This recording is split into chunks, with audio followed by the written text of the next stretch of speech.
देख रहे हैं सुदर्शन न्यूज।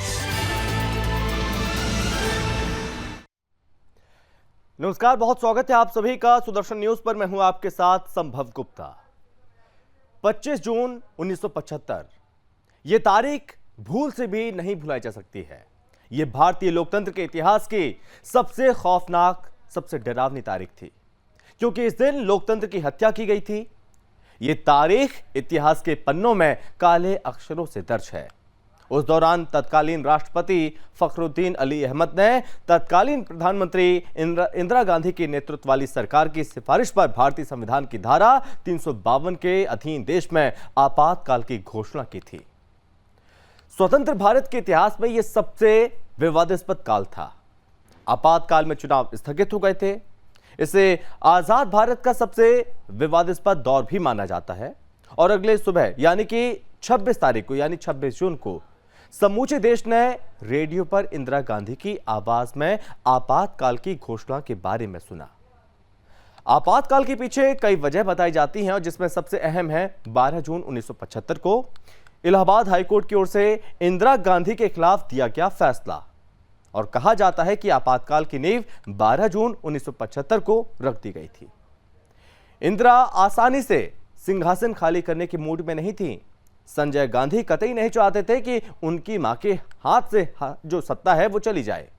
और उधर विपक्ष सरकार पर लगातार दबाव बना रहा था। नतीजा यह हुआ कि इंदिरा गांधी ने 25 जून की रात देश में आपातकाल लागू करने का फैसला किया। और देश में आपातकाल को आज 48 साल पूरे हो गए। जिन लोगों ने आपातकाल का दंश झेला, वो लोग आज भी कांग्रेस के इस कुकृत्य को याद कर सियर उठते हैं। यही वजह है कि भारतीय राजनीति में आज भी इसकी खूब चर्चाएं होती हैं। मोदी सरकार पर लोकतंत्र और प्रेस की आजादी को लेकर प्रश्न चिन्ह लगाने वाली कांग्रेस के पास आज तक इसका कोई जवाब नहीं है। और ऐसे में सवाल यह है कि अगर आज कांग्रेस देश में लोकतंत्र को लेकर सवाल खड़ा करती है तो 1975 में इंदिरा गांधी ने जो लोकतंत्र और संविधान का गला घोंटा था, उसे क्या कहा जाए? आज ऐसे ही कुछ सवालों को लेकर विस्तार से चर्चा करेंगे, लेकिन उससे पहले आपको एक रिपोर्ट दिखाते हैं।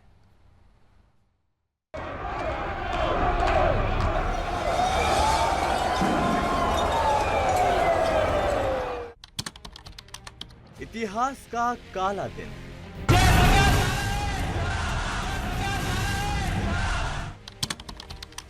पच्चीस जून 1975।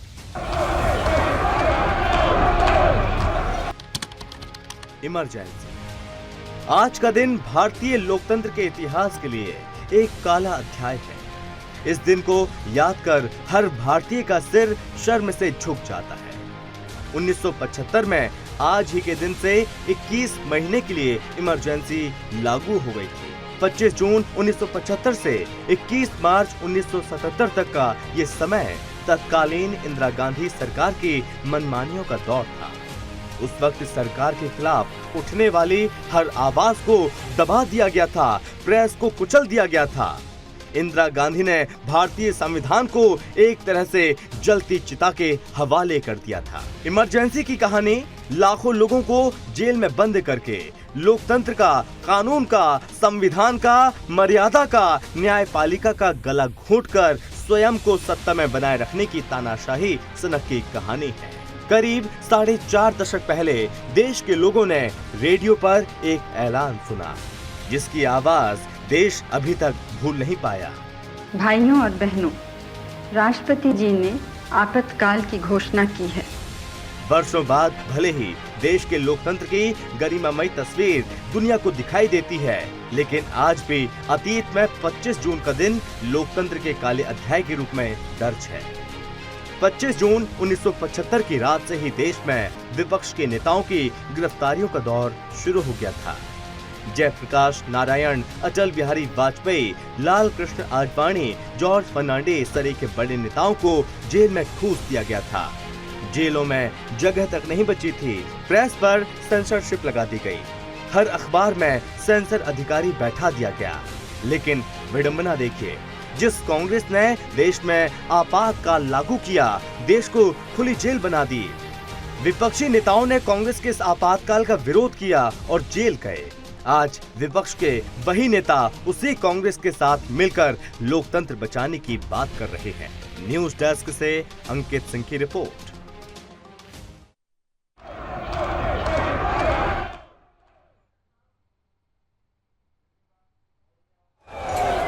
ये वो अतीत था जिसे आज तक कोई भुला नहीं पाया।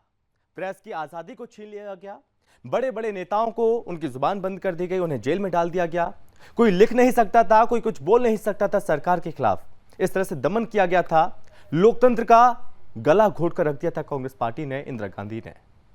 आज किस तरह से सवाल खड़े होते हैं इसको लेकर, और बीजेपी आखिर क्यों हर वर्ष इसको काले दिवस के रूप में मनाती है, और बीजेपी के ऊपर क्यों सवाल खड़े होते हैं लोकतंत्र की हत्या करने पर। जो भारतीय लोकतंत्र में इंदिराशाही कलंक लगा हुआ है, वो कब और कैसे मिटेगा, ये बड़ा सवाल है। देश में आपातकाल को आज 48 साल पूरे हो गए, और जिन लोगों ने आपातकाल का उस दंश को झेला, वो लोग आज भी कांग्रेस के इस कुकृत्य को याद करते हैं और सिहर जाते हैं। और यही वजह है कि भारतीय राजनीति में आज भी इसकी चर्चा खूब होती ही रहती है। इसी पर बातचीत करेंगे। मेहमान भी हमारे साथ जुड़ गए हैं। सबसे पहले परिचय करवाते हैं। हमारे साथ बातचीत करने के लिए जुड़ रहे हैं बीजेपी नेता हैं खेमचंद्र शर्मा जी। खेमचंद्र जी, बहुत स्वागत है आपका। भरत सिंह हैं, कांग्रेस प्रवक्ता हैं। भरत जी, बहुत स्वागत है आपका। और कुमार गजेंद्र जी हैं, राजनीतिक विश्लेषक हैं। कुमार गजेंद्र जी, बहुत स्वागत है आपका भी। खेमचंद्र जी, मैं शुरुआत आपसे ही करूंगा। इमरजेंसी का वो दौर था और काले दिवस के रूप में बीजेपी मनाती है हर वर्ष, लेकिन इमरजेंसी की बरसी मनानी कांग्रेस को चाहिए, लेकिन मनाती बीजेपी है। ऐसा क्यों? क्योंकि भारतीय जनता पार्टी के नेता और कार्यकर्ताओं ने उस काले दौर का जो प्रभाव है या दुष्प्रभाव है उसको झेला। हमारे नेता और कार्यकर्ता जिसमें किए गए, उनके साथ बड़ी बड़ी तरीके से उनको प्रताड़नाएं दी गई। उनको महीनों तक, सालों तक उनको जेल में रहना पड़ा। बहुत ज्यादा दुख दर्द उनको झेलने पड़े। इसीलिए हम वो बरसी मनाते हैं, हम जन जागरण करते हैं, हम लोगों को बताते हैं। कांग्रेस आज जो डेमोक्रेसी की बात करती है, इन्होंने डेमोक्रेसी की हत्या की, इन्होंने हमारे संविधान को सस्पेंड किया। और आज उसी मुंह से वही कांग्रेसी आज डेमोक्रेसी की बात करते हैं। हमारे कार्यकर्ताओं ने उस इमरजेंसी का विरोध किया। हमारे नेता और कार्यकर्ता जेल में गए, संघर्ष किया, कई ने बलिदान दिया, कई के शरीर ऐसे खराब हो गए कि वर्षों तक वो चल फिर नहीं पाते थे। तो ये हालत जनता को पता रहे, युवाओं को पता रहे, क्योंकि इमरजेंसी को काफी साल हो गए। बहुत सारे युवा इमरजेंसी के बाद पैदा हुए, उनको पता भी नहीं कि इमरजेंसी में किस तरीके की चीजें, किस तरीके की प्रताड़ना हमारे देश को झेलनी पड़ी, किस तरीके का कार्य कांग्रेस ने किया, किस तरीके से उन्होंने लगभग 60 लाख लोगों की जबरदस्ती से नसबंदी कराई। ये सारी चीजें जनता के सामने जाएं, इसीलिए हम लोग इसको मनाते हैं। और आज भी हजारों की संख्या में ऐसे लोग हैं, ना कि हजारों की, लाखों की संख्या में ऐसे लोग हैं जिन्होंने उस समय प्रताड़ना झेली थी। वो सामने आते हैं, अपनी जो बीती है वो लोगों को बताते हैं, और इससे जनजागरण होता है और लोगों को कांग्रेस का जो असली चेहरा है वो पता चलता है। लेकिन खेमचंद जी, 2014 के बाद से जो आपने किया या जो आप कर रहे हैं वो क्या है? आप पर भी आरोप लगते हैं कि 2014 के बाद ये ऐसी सरकार है जिसने पूर्ण रूप से आपातकाल नहीं लगाया, लेकिन ये अघोषित आपातकाल है। लोगों को बोलने नहीं दिया जाता, कभी भी जांच शुरू कर दी जाती है, किसी को भी परेशान करने लग जाते हैं। ये आरोप आप पे लगते हैं। अब देखिए, मजाक कर रहे हैं। आपातकाल में जिसमें लाखों लोगों को जेल में ठूक दिया गया, कोई भी अखबार नहीं छपता था। अखबार पहले स्कैन होते थे, स्कैन होने के बाद सरकार परमिशन देती थी, तब अखबार छपते थे। किसी का कोई राइट नहीं रह गया था, सबके पर्सनल राइट सस्पेंड हो गए थे। उसको आपातकाल कहते हैं। आज हर एक पार्टी, हर एक व्यक्ति, हर एक नागरिक अपनी बात रखने के लिए और कहने के लिए स्वतंत्र है। आपने देखा नहीं किस तरीके से राहुल गांधी ने अपनी यात्रा निकाली, किस तरीके से पीछे भिन्न भिन्न विषयों को लेकर धरना प्रदर्शन हुए। क्या सरकार ने वहां पे कोई, आपने देखा क्या वहां पे कोई एक्सेसिव फोर्स का उपयोग किया? बिल्कुल नहीं किया। सालों कई आंदोलन चले, उसमें एक्सेसिव फोर्स का उन्होंने यूज किया? नहीं किया। आज सभी संवैधानिक संस्थाएं स्वतंत्र रूप से काम कर रही हैं। जो काम उनको तय किया गया है, जो काम के लिए वो बनाई गई है, वो काम कर रही हैं। आज सभी लोग स्वतंत्र रूप से। हाँ, फर्क इतना है कि पहले एक विशेष वर्ग को छूट दी थी, एक विशेष वर्ग ही सिर्फ बोलता था। आज पूरे देश में हर एक वर्ग बोलता है, इसीलिए इनको दुख है। आज बहुसंख्यक की भी आवाज को सुना जाता है, आज उनको भी मौका दिया जाता है। पहले उनको मौका नहीं दिया जाता था, उनको सेकंड क्लास सिटीजन बना के रखा था। सिर्फ ये फर्क है। आज सबको मौका दिया जा रहा है। पहले कुछ लोगों को मौका दिया जाता था, एक परिवार को मौका दिया जाता था, एक परिवार के लिए सारे राइट्स रिजर्व थे। आज पूरे देश के लिए राइट्स रिजर्व है। आज पद्मश्री या जितने भी हमारे आज अवार्ड दिए जाते हैं, आज आपने देखा दूर जंगल गांव गरीब से आने वाले जो जिन्होंने अचीवर्स हैं, जिन्होंने अचीवमेंट किए हैं, आज उनको सम्मान दिया जाता है। ना कि कांग्रेस के जमाने के समय में जो कांग्रेस के आसपास जो दरबारी रहते हैं उनको दिया जाता था। आज हर विषय में, हर एक एरिया, हर एक समाज के हमारे एस्पेक्ट को कवर किया जा रहा है। तो ये आज हमारी सरकार की ड्यूटी है और हम सबका साथ, सबका विकास, सबके विश्वास और सबके सहयोग से हम काम कर रहे हैं। ठीक है भरत जी, आप मुझे सुन पा रहे हैं? जी सुन रहा हूँ भरत जी, अगर गलती कांग्रेस से हुई है तो कांग्रेस को याद रखना चाहिए। कांग्रेस बरसी क्यों नहीं मनाती? संभव जी, मुझे तो ये समझ में आता है कि आप एक अच्छे रिपोर्टर हैं, एक अच्छे एंकर हैं और शायद गाहे बगाहे आप भी हमारे बड़े नेताओं के मुंह से ये भी सुने होंगे कि इमरजेंसी लगाना कहीं ना कहीं ये ठीक नहीं था और इसके लिए कांग्रेस ने बार बार करीब करीब हर प्लेटफॉर्म पे जब जब ये बात आई है तब तब इसके लिए माफी मांगी। मैं समझता हूं कि अगर कोई गलती करता है तो माफी मांगता है, तो हमारे देश की ये परंपरा रही है कि देश की जनता, और अगर राजनीति की बात करें तो राजनीति में भी एक दूसरे को माफ किया जाता है और समझते हैं कि भाई ठीक है, गलती होती है तो गलती के लिए माफी मांग लेना चाहिए और माफी मांगने के बाद में बात खत्म हो जानी चाहिए। मगर जब जब चुनाव आता है, जब जब ऐसे कोई मौका आता है, तब तब भाजपा यही रोना रोती है कि 1975 में तो इमरजेंसी लगाई गई थी, ये लोकतंत्र के लिए खतरा था, ये काला धब्बा है। ठीक है, 1975 से अब आ गए 2023 आ गया है संभव जी। अब 2014 से लेके 2023 तक के बीच की जो आपातकालीन, अघोषित आपातकालीन जो इस समय इमरजेंसी लगी है, कैसे? इस विषय पे तो हाँ जी भरत जी, वो दौर था जब प्रेस की आजादी को छीन लिया गया था, बड़े बड़े नेताओं को बोलने नहीं दिया जाता था। आज ये दौर है कि आज मैं आपको मौका दे रहा हूं, आप सरकार की खूब आलोचना कर सकते हैं, मैंने आपको वो मंच दिया है, आप बोल सकते हैं कि आपकी आलोचना से क्या सरकार डर जाएगी, आपको क्या जेल में डाल देगी? संभव भाई गिना रहा हूं ना, अभी तो आधे ही सुना, एक ही पार्ट आपने सुना है, दूसरा पार्ट तो सुन लीजिए ना। इस अघोषित आपातकालीन का जो है, जो दौर चल रहा है, उसको भी सुन लीजिए। सुनाइए। इस देश के सुप्रीम कोर्ट के 4 जज जब आके रोड पे ये कहे इस देश में सब कुछ ठीक नहीं चल रहा है, तब इसे आप क्या कहेंगे? दूसरा, आज जज सभी विपक्ष के नेताओं को ईडी द्वारा, सीबीआई द्वारा, केंद्रीय एजेंसियों द्वारा डराया धमकाया जाता है। अगर उसके बाद नहीं माने तो उन्हें जेल में डाल दिया जाता है। ऐसे कितने नेताओं का, कितने मंत्रियों का मैं आपको नाम बता देता हूं जो आज भी जेल में है। अगर उन्होंने बात मानी तो उनकी इंक्वायरी भी हट जाती है और वो जेल से छूट के साफ दूध के धुले हो जाते हैं। तीसरा मैं आपको बताता हूं, जनता के ऊपर ये कहते हैं कि जनता के ऊपर ठूस दिया गया था इमरजेंसी, जनता के ऊपर भी तो इमरजेंसी इन्होंने लगाया है। जो महंगाई का इमरजेंसी लगाया है, जो आज की जनता त्रस्त है, इसे आप क्या कहेंगे? फिर उसके बाद आप कह रहे हैं कि मीडिया को बोलने नहीं दिया जाता है। आज कौन सा मीडिया को बोलने दिया जाता है? आप भाजपा की बात करेंगे तो आपको बोलने दिया जाएगा। आप भाजपा के खिलाफ, देश के प्रधानमंत्री के खिलाफ बोल के दिखाइए। संभव जी, मैं आपको चैलेंज करता हूं, आप बोल के दिखाइए। आपको रवीश कुमार बना दिया जाएगा, आपको जो है रुबीना लियाकत बना दिया जाएगा। चलिए ठीक, मैं इस पर भी आऊंगा। भरत जी, आपने कहा जजेस की आपने बात की, मैं फेरिस्त लंबी लिस्ट है मेरे पास, उसको मैं गिना सकता हूं कि आपके समय में जब आपकी सरकार थी कितने जजों के ट्रांसफर कर दिए गए। और दूसरी बात आपने कही सीबीआई और ईडी की आपने बात की, मतलब कि सीबीआई और ईडी का और कोर्ट का फैसला आपके पक्ष में आ जाए तो आप कहते हैं कि सच्चाई की जीत हो गई, और आप दोषी उसमें निकल आए तो आप कहते हैं कि लोकतंत्र की हत्या कर दी गई। मतलब कि चित्त भी आपकी, पट्टी भी आपका और अंटा अपनी जेब में। ये क्या बात हुई भाई? जी, अब मैं समझूंगा कि आप इंटरप्ट नहीं करेंगे, इसका भी जवाब देता हूं। बड़े मजेदार बात कहा आपने और बहुत सही कहा। अगर सुप्रीम कोर्ट से कोई फैसला आता है या कोर्ट से फैसला आता है हमारे पक्ष में, तो हम कहते हैं नहीं भाई सही है।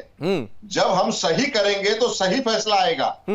लेकिन ये बताइए, जो गलत नहीं किया गया है उसके बाद में भी अगर इस तरह से फैसले आते हैं और उस जज को उसका उठा के जब है राज्यसभा दे दिया जाता है और या तो उसको राज्यपाल बना दिया जाता है, तब देश की जनता ये देख रही है और उंगली उठाएगी।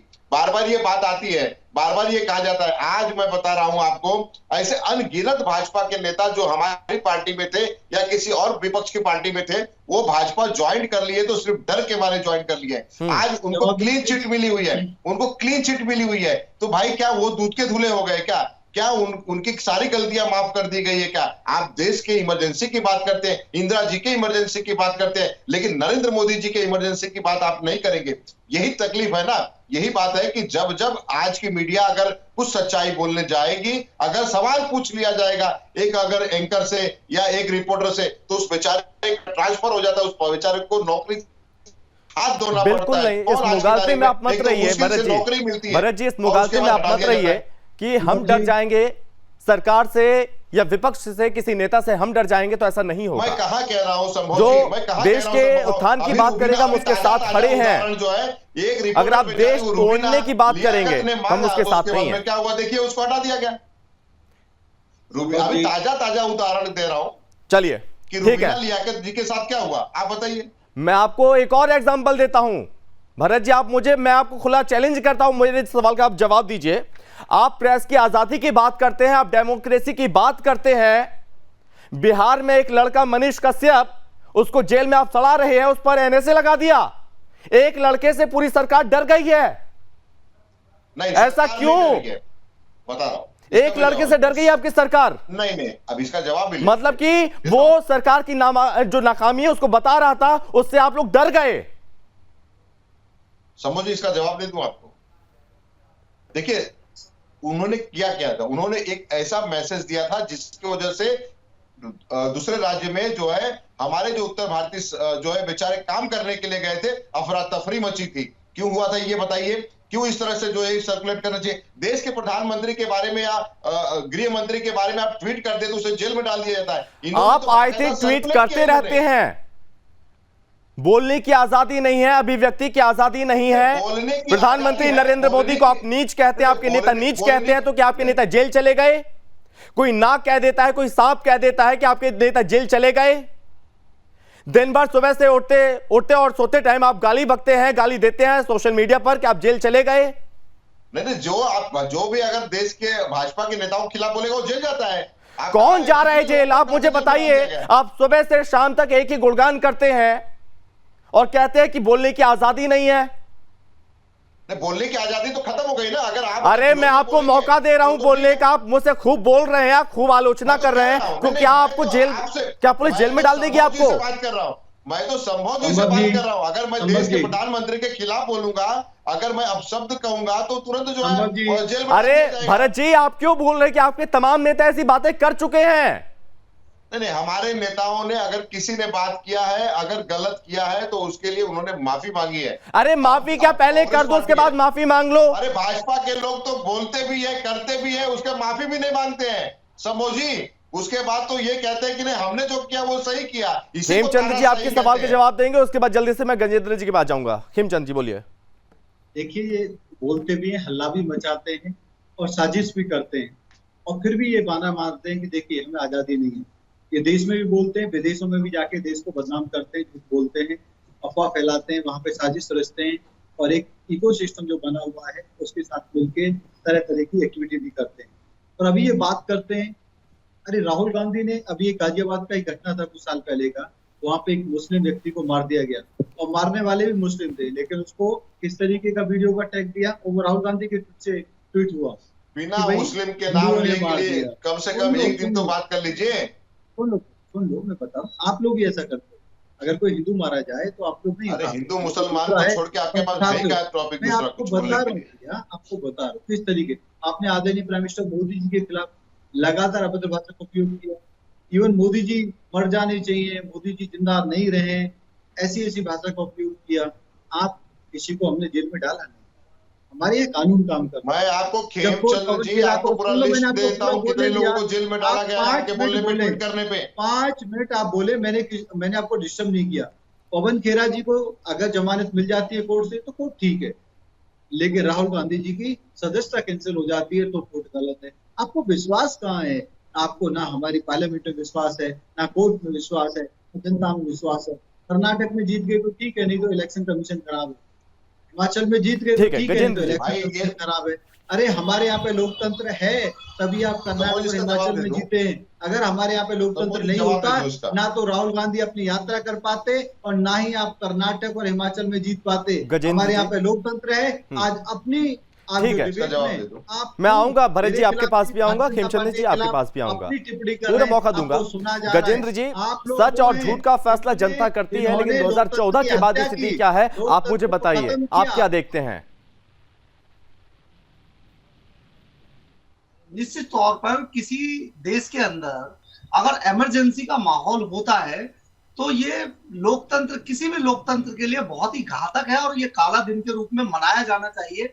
और सचमुच पूरे संविधान को उस रात, उस वक्त की तानाशाह श्रीमती इंदिरा गांधी ने कुचल दिया था, इससे कोई इनकार नहीं कर सकता। लेकिन बात दरअसल ये है कि आज के समय में जो कांग्रेस या जो उससे संबंधित जो पार्टियां हैं, अगर ऐसा कहती हैं तो ये भी एक बड़ा दुखद विषय है, क्योंकि ये चाहते हैं कि देश में कोई भी चोरी करे, कोई टैक्स चोरी करे, कोई आईटी की चोरी करे, दुनिया भर के क्राइम करे, लेकिन उसको कोई पकड़ा ना जाए, उसको कोई भी एजेंसी उसको अरेस्ट ना करे।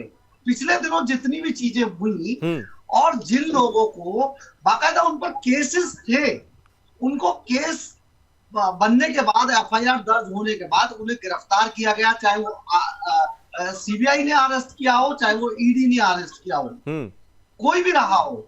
लेकिन ऐसा तो नहीं हुआ ना कि बिना किसी केस के उसको गिरफ्तार कर लिया हो। इमरजेंसी के अंदर जितने भी नेताओं को पकड़ा गया, गिरफ्तार किया गया, उनको जेलों में डाला गया, वो नेता थे जो केवल इमरजेंसी का विरोध कर रहे थे, उनके ऊपर कोई ऐसे मामले नहीं थे। इसलिए मैं आपको ये कहता हूं कि जब हम आज के लोगों को, जो अपराधी हैं और जिन पर मामले दर्ज हैं या जो दूसरे किसी तरीके के भी क्राइम में लिप्त हैं या टैक्स चोरी करते हैं, अगर उनको ईडी या सीबीआई पकड़ती है तो उसको और उस टाइम के इंदिरा गांधी के समय के आपातकाल को आपस में जोड़ा जाना बेहद शर्मनाक है। ये जो इंदिरा गांधी ने उस रात आपातकाल की घोषणा की थी, केवल अपनी सत्ता बचाने के लिए की थी और लोकतंत्र को सचमुच कुचल दिया गया था। बहुत सारे नेता जो इंदिरा गांधी के विपक्ष में थे, बहुत सारे ऐसे पत्रकार जो उस टाइम पर रिपोर्टिंग कर रहे थे, बहुत सारे लोग जो जेलों में गए वो वापस ही नहीं आए। अभी कल ही एक पत्रकारों की एक संगोष्ठी थी, उसमें बड़ा ये विषय गर्म था कि बहुत सारे ऐसे पत्रकार जिनको गिरफ्तार किया गया था बिना बात के, और उनके घर के लोगों को, उनके परिवार के लोगों को ये बताया भी नहीं गया था। और मैं एक बात और इसमें जोड़ना चाहता हूं, जो अभी ये कांग्रेस के प्रवक्ता बोल रहे थे कि देखिए उस टाइम पर कम्युनिकेशन का जो साधन था वो केवल और केवल टेलीफोन हुआ करता था, वो भी एक बड़ा वाला काले टेलीफोन जो तार से चलता था वो था, ठीक है, और वो भी बड़े संपन्न लोगों के पास हुआ करता था। लेकिन आज जब देश पूरी तरीके से बदल चुका है और टेक्नोलॉजी का एक तरीके से पूरा संचार हमारे पास है, ट्विटर है, इंटरनेट है, वेबसाइट्स हैं, अखबार है, डिजिटल मीडिया है, सोशल मीडिया है, इतने सारे अगर हमारे पास आज के समय में कम्युनिकेशन के साधन है, सोशल मीडिया है, तो यहाँ पर कोई भी चीज, किसी चीज को गलत तरीके से इंटरप्रेट तो किया जा सकता है, लेकिन किसी भी चीज को गलत तरीके से ये दिखाया नहीं जा सकता कि किसी को खामखा पकड़ लिया गया हो और उस पर ईडी ने रेड कर दी हो। ऐसा तो नहीं है साहब। अगर कोई आदमी टैक्स की चोरी कर रहा है, वो टैक्स नहीं दे रहा है या हवाला के कारोबार में लिप्त है, तो वो एक तरीके से बिल्कुल उसको पकड़ा जाना चाहिए, उसकी जांच होनी चाहिए, क्योंकि वो टैक्स पेयर के पैसे की चोरी कर रहा है जनाब। तो ये जो कांग्रेस के प्रवक्ता बार बार इन चीजों को मोड़ देते हैं, अभी जब पंजाब के अंदर एक महिला पत्रकार को केवल इसलिए अरेस्ट कर लिया गया कि एक पार्टी विशेष के लोगों ने, क्योंकि उनके किसी बड़े घोटाले का, शीश महल का खुलासा किया था उन्होंने उस चैनल ने, तो उसके पत्रकार को जब अरेस्ट किया गया पंजाब के अंदर, तो कांग्रेस का कोई आदमी बोलने को नहीं आया। तब उन्हें कोई आपातकाल नहीं लगा। इतना दुर्भाग्यपूर्ण है ये सब कि देखिए, एक तरफ ये आपातकाल का दूसरी तरीके से विरोध करते हैं कि वो आपातकाल नहीं था, और दूसरी तरीके से जब कोई दूसरी पार्टियां, कोई दूसरे राजनीतिक लोग जो है पत्रकारिता को दबाते हैं या गलत काम करते हैं, उसका ये विरोध नहीं करते। बहुत अजीब सी बात है साहब ये। भरत जी, तो संभव जी, ये जो दोगली राजनीति है, दोहरी जो बातें करते हैं, ये राजनीति ज्यादा दिनों तक नहीं चलने वाली है। क्योंकि अगर कोई अपराध करेगा देश के अंदर तो उसको कोई भी एजेंसी जरूर पकड़ेगी और बाकायदा उसका खुल के सामने आता है कि इसने ये घोटाला किया था या ये ठीक है। भरत जी, ये दोगली राजनीति कब तक चलती रहेगी? और इतने वर्षों के बाद भी आज भी कांग्रेस के पास इसका कोई जवाब नहीं है। क्या बीजेपी हमेशा, जो तमाम दल है, वो हमेशा आपको ऐसे ही घेरते रहेंगे और उसका आपको सामना करना पड़ेगा? संभव जी, एक क्योंकि संभव जी एक तरीके से कांग्रेस के नेता भी ये मानते हैं कि इमरजेंसी का लगाया जाना सचमुच लोकतंत्र की हत्या। गजेंद्र भाई, दोगली राजनीति किसे कहते हैं मैं आपको बता देता हूँ, अभी बता देता हूँ गजेंद्र भाई, परेशान मत कीजिए, बता देता हूँ। आप बोल रहे थे तो मैंने कुछ नहीं बोला बीच में, तो आप ठीक है गजेंद्र जी, भरत जी की बारी है, भरत जी की बारी है। नहीं, मैं तो आपके सब बीच में तो एक शब्द भी नहीं बोला, अभी बिना बोले ही आप जो है बौखलाने लगे। ठीक है भरत जी, संभव भाई, मुझे एक चीज बताइए। मैं पहले ही बैठ के कहा कि इमरजेंसी के बारे में बहुत सारे हमारे बड़े नेताओं ने, हमारे जो है हाई कमान ने भी इस विषय पे जो है वो माफी मांग ली है। ये कितना बार कहना पड़ेगा? लेकिन अगर आप इसको थोपना चाहते हैं, बार बार इसको अगर उभारना चाहते हैं, तो मैं ये भी कहूंगा ना कि इस देश में जो अघोषित इमरजेंसी लगी है उसके बारे में आप लोग कब कहेंगे? वो भाजपा के नेता कब कहेंगे? हमारे गजेंद्र भाई कब कहने? कहते हैं दोगली राजनीति। सवाल खड़ा होता है भरत जी, दोगली राजनीति, सवाल खड़ा होता है। आप फिर काउंटर सवाल आप भी जवाब दे दूंगा जी। दोगली राजनीति की बात करते हैं गजेंद्र जी, मुझे बहुत अच्छा लगा आपने ये कहा कि देखिए, अगर कोई गलत करेगा तो उसे पकड़ना भी चाहिए, जेल में डालना चाहिए, जरूर डालना चाहिए। अगर कोई गलत करता है, चाहे वो भरत सिंह गलत करे, चाहे वो संभव भाई गलत करे, चाहे वो गजेंद्र जी करे, तो जेल में डालना भी चाहिए। मगर अगर बिना गलत के अगर जेल में डाला जाए तो वो सही नहीं। दूसरा, आप जिसके ऊपर आरोप लगाते हैं, भाजपा जिसके ऊपर आरोप लगाती है संभव जी, पूरे मतलब 2014 से लेकर 2023 तक कम से कम 50 नेताओं के ऊपर, जो आज एक मुख्यमंत्री असम के बन के बैठे हैं, केंद्रीय मिनिस्टर राणे जो है महाराष्ट्र से बन के बैठे हैं। अरे भाई, धो के ये लोग जो है गरियाते थे और चिल्लाते थे कि ये तो करप्ट है, करप्शन में डूबे हुए हैं। और आज भाजपा में ये जो है एक मुख्यमंत्री बनता है और एक जो है केंद्रीय मिनिस्टर बनता है। ये तो गजब की बात है ना। ये तो दोगली राजनीति नहीं हुई तो क्या हुआ कि अगर आप भाजपा में गए तो आप एकदम दूध के धुले हो गए, मगर आप विपक्ष में हो तो आपको जेल जाना पड़ेगा। इसे कहते हैं गजेंद्र जी दोगली राजनीति, और शायद इसी का समर्थन आप भी कर रहे हैं। दोगली राजनीति इसे नहीं कहेंगे भरत जी, जब यहाँ पे एक व्यक्ति को हराया नहीं जा रहा है तो पूरा विपक्ष एक साथ आ जाएगा। जो मनमुटाव थे, जो भ्रष्टाचार की बातें की जाती थी, चाहे वो आपके लिए हो, चाहे वो आरजेडी के लिए हो, किसी के लिए भी हो, वो पार्टी एक हो जाएंगी। वहां पर कांग्रेस को भ्रष्टाचार नजर नहीं आएगा। क्या इसे हम दोगली राजनीति नहीं कहेंगे कांग्रेस की? संभव जी, अगर इंदिरा जी को नहीं हराया जा रहा था तो सभी विपक्ष के लोग जो है एकत्र हुए और उसके बाद में लड़े। अगर आज हम एकत्र होकर लड़ रहे हैं तो इसमें कौन सा तकलीफ हो रहा है भाई? हाँ, भाजपा लेकिन एक बात तो माननी पड़ेगी भरत जी आपको, एक वो वक्त था जब एक व्यक्ति था जो संघर्ष कर रहा था, सत्ता को उखाड़ फेंकने के लिए इंदिरा गांधी के खिलाफ था, और वो इमरजेंसी लगाई गई। एक व्यक्ति से क्या पूरी कांग्रेस पार्टी उस वक्त डर गई थी? और क्या इस वक्त भी महज एक व्यक्ति से पूरी कांग्रेस पार्टी डरी हुई है? ये सवाल हमेशा पूछे जाते रहेंगे। देखिए संभव जी, पूछना भी चाहिए और आपका ये काम भी बनता है पूछना, और मेरा काम बनता है जवाब देना। जी हाँ, अगर देश में अघोषित इमरजेंसी लगी है तो उसके लिए एकत्र होना पड़ेगा और साथ में मिलकर लड़ना पड़ेगा। इसमें भाजपा को दर्द नहीं होना चाहिए पेट में, इसमें दर्द की तो कोई बात ही नहीं होती है ना। अगर आज जिस तरह से देश की हालात है, देश की स्थिति है, आप मणिपुर का बताइए ना, 52 दिनों से, पिछले 53 दिनों से जिस तरह से मणिपुर चल रहा है, देश के प्रधानमंत्री को उस पर बोलने के लिए वक्त नहीं है। देश के प्रधानमंत्री को उस पर सख्त एक्शन नहीं लेना चाहिए, उन्हें नहीं बताना चाहिए कि क्यों हो रहा है ऐसा। लेकिन देश के प्रधानमंत्री को विदेश में घूमने के लिए उनके पास समय है, लेकिन मणिपुर की जनता के लिए समय नहीं है। ये बहुत ही दुर्भाग्य है हमारे देश का। इसी वजह से हम सभी को एक प्लेटफॉर्म पे गजेंद्र जी, मैं आऊंगा आपके पास, भरत जी आऊंगा, लड़ाई लड़ना पड़ेगा। खेमचंद जी, देखिए कितना दुर्भाग्य है, विदेश नीति को, डिप्लोमेसी को कंपलसरी जो बायलैटरल हमारी टाइज होती है उसको क्या करें, फालतू में विदेश में घूमने के लिए समय। अमेरिका गए, हमारे देश की आन बान शान बढ़ी है, वहाँ पे बहुत सारे एमयू पे साइन हुआ है, भारत को फायदा होने वाला है, इन्वेस्टमेंट बनने वाली है, टेक्नोलॉजी मिलने वाली है, उसको क्या करें फालतू। और इजिप्ट में गए, इजिप्ट के साथ भारत का रिलेशन बढ़ने वाला है, बहुत सारी चीजों पे साइन होंगे, बहुत सारे डॉक्यूमेंट्स पे साइन होंगे, बहुत सारे एमयू पे साइन होंगे, वो बेकार है, इनकी दृष्टि में वो बेकार है। मानता हूँ मणिपुर में प्रॉब्लम है, लेकिन उसमें बयान देना जरूरी है, काम करना जरूरी है। वहाँ गृह मंत्री जी गए, गृह मंत्री जी ने अपने टास्क फोर्स को डिप्लॉय किया, काम हो रहा है। और मणिपुर की समस्या हमारी तो है नहीं कि भाई अभी बनी हो, एनडीए के समय में आई हो, ये समस्या तो बहुत पुरानी है, कांग्रेस ने क्रिएट की थी, कांग्रेस के जमाने से।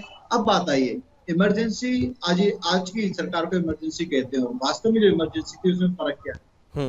आज अखबार वालों की मर्जी,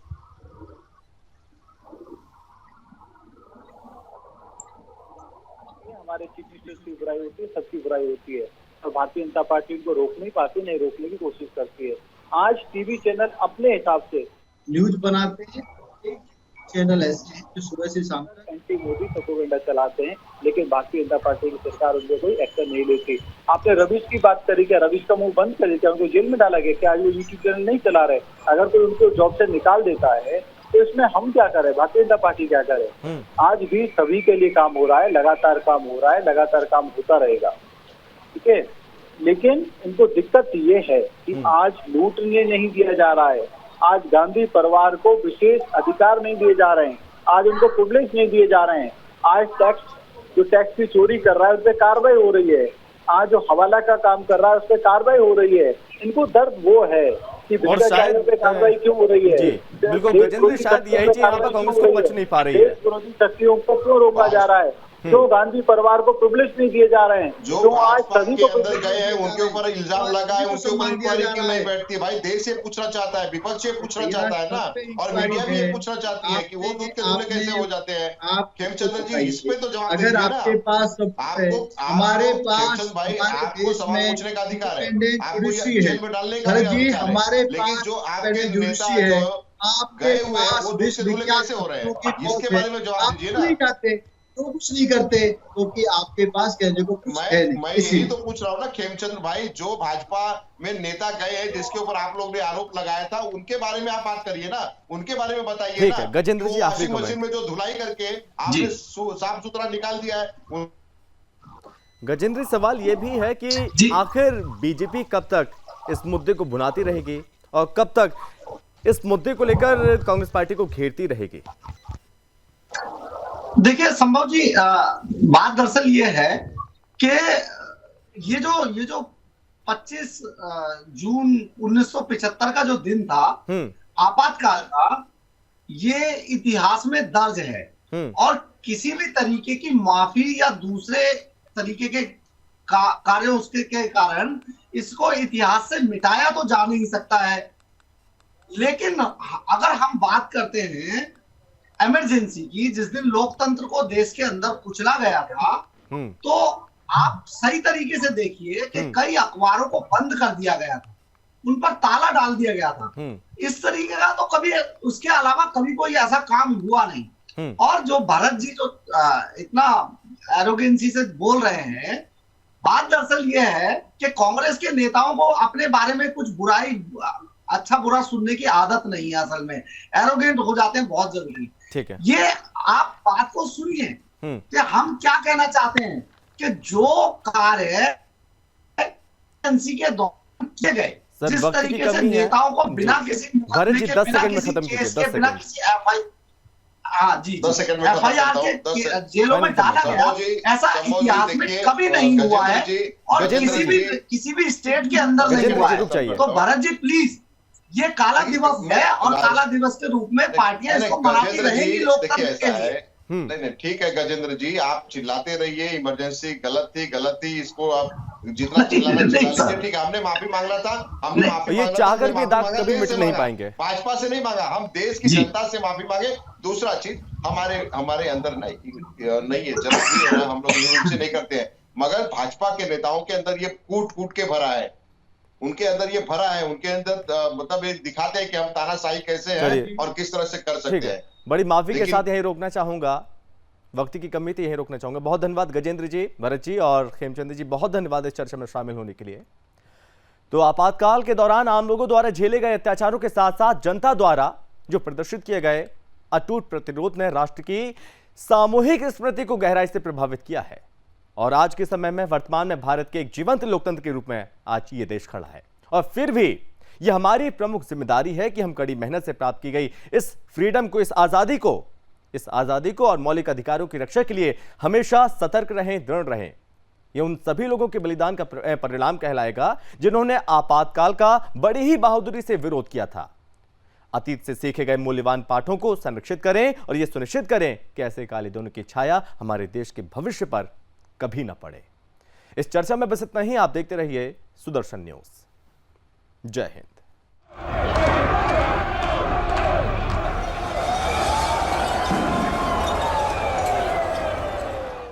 भाइयों और बहनों, राष्ट्रपति जी ने आपातकाल की घोषणा की है।